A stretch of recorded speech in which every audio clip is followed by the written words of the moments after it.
আসসালামু আলাইকুম। জাতীয় নাগরিক পার্টি এনসিপির যুগ্ম সদস্য সচিব আরিফ সোহেল তিনি বুধবার তার ফেসবুকে একটি স্ট্যাটাস দিয়েছেন, পটিয়া থানা মাটির সাথে মিশাইয়া দিতে হবে। অবাক হওয়ার কিছু আছে? যেখানে সেনাবাহিনীর ক্যান্টনমেন্ট গুড়িয়ে দেওয়ার মাটির সাথে মিশিয়ে দেওয়ার হুমকি আসে, প্রকাশ্যে এসব কথা বলা হয় দিনের পর দিন, বিপরীতে কোনো ব্যবস্থা নেওয়া হয় না, সেখানে তো থানা কোন ছাড়, একেবারে মামুলি বিষয় মাটির সঙ্গে মিশিয়ে দেওয়া, তাই না অনেকের পক্ষে, এবং সেই শক্তি নিশ্চয় তাদের আছে। পটিয়া থানাকে কেন্দ্র করে যা কিছু হচ্ছে গত 2 দিন ধরে, আপনারা অনেকেই জানেন। মঙ্গলবার পটিয়ার কেন্দ্রীয় শহীদ মিনার এলাকা থেকে ছাত্রলীগের এক নেতাকে আটক করল বৈষম্য বিরোধী ছাত্র আন্দোলনের নেতারা। আটক করে থানায় নিয়ে গেল, তাকে অ্যারেস্ট করতে হবে দাবি জানানো হলো। তার বিরুদ্ধে কোনো নথিপত্র আছে কিনা সব কিছু ঘেটে ঘুটে দেখা গেল তার বিরুদ্ধে কোনো মামলা নেই। পুলিশ তাকে অ্যারেস্ট দেখাতে অপারগত প্রকাশ করে। কেন অপারগত প্রকাশ করলো? কেন তাকে আটক করা হলো না? এবং থানার মধ্যেই ছাত্রলীগের ওই নেতার উপরে মব ভায়োলেন্স সৃষ্টি করা হলো, মারধর করা হতে থাকলো। যখন পুলিশ বাধা দিল, দুই পক্ষের মধ্যে সংঘর্ষের সৃষ্টি হলো। দুই পক্ষেরই কয়েকজন করে আহত হয়েছেন এবং পরবর্তীতে পটিয়া থানার ভারপ্রাপ্ত কর্মকর্তা সহ ঊর্ধ্বতন আরও 2 কর্মকর্তাকে অপসারণের দাবিতে চট্টগ্রামের ডিআইজি রেঞ্জের কার্যালয়ের সামনে চট্টগ্রাম রেঞ্জে ডিআইজি কার্যালয়ের সামনে তারা সড়ক অবরোধ করে। উত্তেজনার সৃষ্টি হয় এবং ঘোষণা দিতে হবে যে সংশ্লিষ্ট কর্মকর্তাদের অপসারণ করতে হবে। একটা পর্যায়ে ডিআইজি নিচে নেমে এসে তাদেরকে আশ্বস্ত করেন যে বৃহস্পতিবার 12টার মধ্যে সিদ্ধান্ত জানানো হবে, এবং এই আশ্বাসের প্রেক্ষিতে সড়ক অবরোধ তুলে নেওয়া হয়। ছাত্রলীগের ওই নেতার বিরুদ্ধে কোনো মামলা ছিল না। এমনকি যেহেতু ছাত্রলীগ এখন নিষিদ্ধ একটি সংগঠন, সেই সংগঠনের পক্ষে কোনো ধরনের কার্যক্রম বা কোনো ধরনের প্রচারণায় লিপ্ত থাকার কোনো প্রমাণ পাওয়া যায়নি। তাহলে তাকে কেন আটক করতে হবে?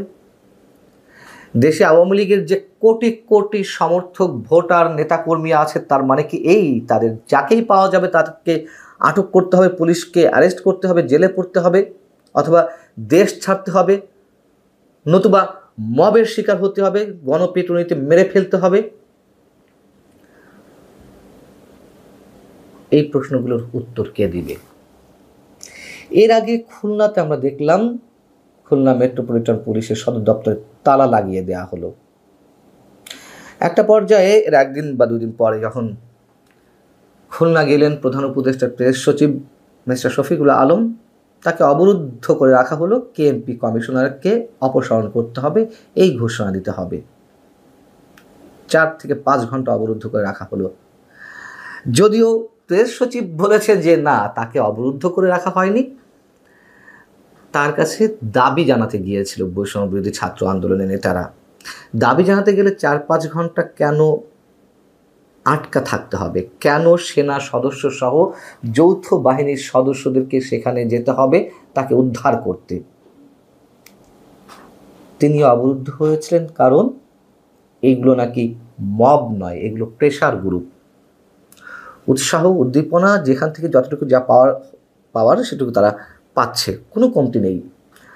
হাসনাত আবদুল্লাহ বুধবার একটি সমাবেশে বলেছেন, আওয়ামীপন্থী বিএনপিপন্থী পুলিশ চায় না, এনসিপিপন্থীও পুলিশ চায় না।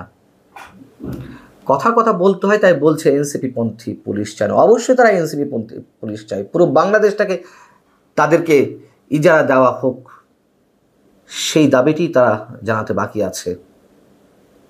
এবং হাসনাত আবদুল্লাহ এই কথাও বলেছেন যে যদি পুলিশ কথা না শোনে, যদি পুলিশ মানুষের পাশে না দাঁড়ায়, এগুলো তো সব রাজনৈতিক বক্তব্য, তাহলে আবারও 5 আগস্টের সৃষ্টি করা হবে। তাহলে তো বুঝতে পারলাম 5 আগস্টের আগে পরে পুলিশকে কারা হত্যা করেছে, শত শত পুলিশকে। যদিও প্রকাশ্যে এর আগে শোনা গেছে বিএনপি জামাতের নেতাকর্মীরা পাল্টা দাবি করছে যে কারা পুলিশকে হত্যা করেছে, স্বঘোষিত নিজেদেরকে খুনি হিসেবে আত্মপ্রকাশ করছেন, বলছে যে আমি হত্যা করেছি, আমাকে বলছেন আমি হত্যা করেছি। পুলিশ হত্যার বিচার হবে না। পুলিশ তাহলে কিভাবে কাজ করবে? এই যে পুলিশের উপর আক্রমণ 5 আগস্টের আগে পরে সারা দেশে আইন শৃঙ্খলা পরিস্থিতি যে ভেঙে পড়ল, তারপরে চেষ্টা করা হলো পুলিশের মনোবল ফিরিয়ে আনতে, কাজে যোগ দেওয়ার জন্য সবাইকে বলা হলো। এই পুলিশ আর কিভাবে কাজ করবে? এবং এটাই চাওয়া হচ্ছে এই পুলিশ যাতে আর সক্রিয় না হয়, তারা নতুন নতুন লোক নিয়োগ দেবে। ছাত্রলীগ সন্ত্রাস করেছে, চাঁদাবাজি করেছে, দখলবাজি করেছে, সত্য কথা। ছাত্রলীগের উপরে মানুষ ক্ষুব্ধ হয়ে উঠেছিল, সত্য কথা। ছাত্রলীগ সন্ত্রাসী কার্যক্রমে জড়াতো হেলমেট পরে। পার্থক্য হচ্ছে তখন যেখানে সেখানে মব সৃষ্টি করা হতো না, এখন হচ্ছে একের পর এক। পার্থক্য এটুকুই, ছাত্রলীগ হেলমেট পরে জনসভায় বা অন্য কোনো কিছুর উপর আক্রমণ করত, আর বৈষম্য বিরোধী ছাত্র আন্দোলন অথবা এনসিপির নেতাকর্মীদেরকে হেলমেট পরতে হয় না। তারা প্রকাশ্যেই বীর দর্পে চেহারা দেখিয়েই যেখানে সেখানে মব সৃষ্টি করতে পারছে, মব ভায়োলেন্স সৃষ্টি করতে পারছে, যার তার উপর হামলা করতে পারছে। দেশের গ্রামে গঞ্জে সব জায়গাতেই এখন আতঙ্ক। সরকারি সংস্থা বিবিএস তারা অতি সাম্প্রতিক একটি জরিপ চালিয়েছে। সেই জরিপে দেখা যাচ্ছে শহর এলাকার অর্ধেকের বেশি নাগরিক এখন প্রতিনিয়ত আতঙ্কের মধ্যে থাকেন। তাদের এই সংখ্যাটি 50.55%। অর্ধেকের বেশি নাগরিক এমন আতঙ্কে রয়েছেন যে তাদের অনেকে ঘর থেকে বেরোনোটাও নিরাপদ মনে করেন না। এমনকি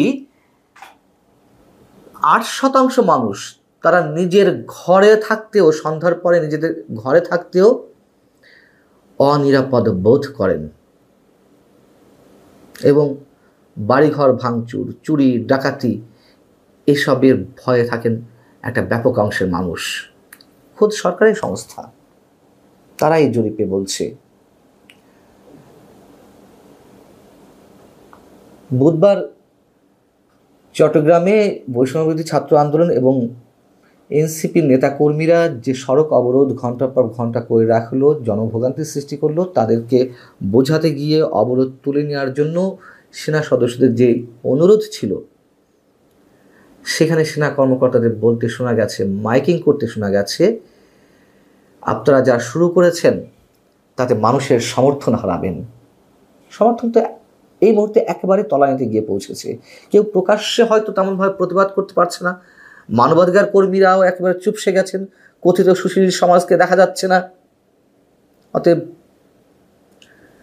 মানুষ এখন ভিতরে ভিতরে ক্ষুব্ধ হচ্ছে। এর স্ফুলিঙ্গ ছড়াতেও সম্ভবত সময় লাগার কথা নয়, এর আগের অভিজ্ঞতা আমাদের বলে। যেভাবে মব ক্রিয়েট করা হচ্ছে, ডক্টর ইউনূস সাহেব মনে করেছেন যে তাদের উপরে ভর করেই তিনি টিকে থাকবেন। তার উপরে যে মব ভায়োলেন্স সৃষ্টি হবে না, সেটি তিনি নিশ্চয়তা দিতে পারবেন তো? ভালো থাকুন সবাই। আল্লাহ হাফিজ। আসসালামু আলাইকুম। জাতীয় নাগরিক পার্টি এনসিপির যুগ্ম সদস্য সচিব আরিফ সোহেল তিনি বুধবার তার ফেসবুকে একটি স্ট্যাটাস দিয়েছেন, পটিয়া থানা মাটির সাথে মিশাইয়া দিতে হবে। অবাক হওয়ার কিছু আছে? যেখানে সেনাবাহিনীর ক্যান্টনমেন্ট গুড়িয়ে দেওয়ার, মাটির সাথে মিশিয়ে দেওয়ার হুমকি আসে, প্রকাশ্যে এসব কথা বলা হয় দিনের পর দিন, বিপরীতে কোনো ব্যবস্থা নেওয়া হয় না, সেখানে তো থানা কোন ছাড়, একেবারে মামুলি বিষয় মাটির সঙ্গে মিশিয়ে দেওয়া, তাই না অনেকের পক্ষে, এবং সেই শক্তি নিশ্চয় তাদের আছে। পটিয়া থানাকে কেন্দ্র করে যা কিছু হচ্ছে গত 2 দিন ধরে, আপনারা অনেকেই জানেন। মঙ্গলবার পটিয়ার কেন্দ্রীয় শহীদ মিনার এলাকা থেকে ছাত্রলীগের এক নেতাকে আটক করল বৈষম্য বিরোধী ছাত্র আন্দোলনের নেতারা। আটক করে থানায় নিয়ে গেল, তাকে অ্যারেস্ট করতে হবে দাবি জানানো হলো। তার বিরুদ্ধে কোনো নথিপত্র আছে কিনা সব কিছু ঘেটে ঘুটে দেখা গেল তার বিরুদ্ধে কোনো মামলা নেই। পুলিশ তাকে অ্যারেস্ট দেখাতে অপারগতা প্রকাশ করে। কেন অপারগতা প্রকাশ করলো, কেন তাকে আটক করা হলো না? এবং থানার মধ্যেই ছাত্রলীগের ওই নেতার উপরে মব ভায়োলেন্স সৃষ্টি করা হলো, মারধর করা হতে থাকলো। যখন পুলিশ বাধা দিল, দুই পক্ষের মধ্যে সংঘর্ষের সৃষ্টি হলো। দুই পক্ষেরই কয়েকজন করে আহত হয়েছেন এবং পরবর্তীতে পটিয়া থানার ভারপ্রাপ্ত কর্মকর্তা সহ ঊর্ধ্বতন আরও 2 কর্মকর্তাকে অপসারণের দাবিতে চট্টগ্রামের ডিআইজি রেঞ্জের কার্যালয়ের সামনে তারা সড়ক অবরোধ করে, উত্তেজনার সৃষ্টি হয় এবং ঘোষণা দিতে হবে যে সংশ্লিষ্ট কর্মকর্তাদের অপসারণ করতে হবে। একটা পর্যায়ে ডিআইজি নিচে নেমে এসে তাদেরকে আশ্বস্ত করেন যে বৃহস্পতিবার 12টার মধ্যে সিদ্ধান্ত জানানো হবে এবং এই আশ্বাসের প্রেক্ষিতে সড়ক অবরোধ তুলে নেওয়া হয়। ছাত্রলীগের ওই নেতার বিরুদ্ধে কোনো মামলা ছিল না। এমনকি যেহেতু ছাত্রলীগ এখন নিষিদ্ধ একটি সংগঠন, সেই সংগঠনের পক্ষে কোনো ধরনের কার্যক্রম বা কোনো ধরনের প্রচারণায় লিপ্ত থাকার কোনো প্রমাণ পাওয়া যায়নি। তাহলে তাকে কেন আটক করতে হবে? দেশে আওয়ামী লীগের যে কোটি কোটি সমর্থক, ভোটার, নেতাকর্মী আছে, তার মানে কি এই তাদের যাকেই পাওয়া যাবে তাকে আটক করতে হবে, পুলিশকে অ্যারেস্ট করতে হবে, জেলে পড়তে হবে, অথবা দেশ ছাড়তে হবে, নতুবা মবের শিকার হতে হবে, গণপিটুনিতে মেরে ফেলতে হবে?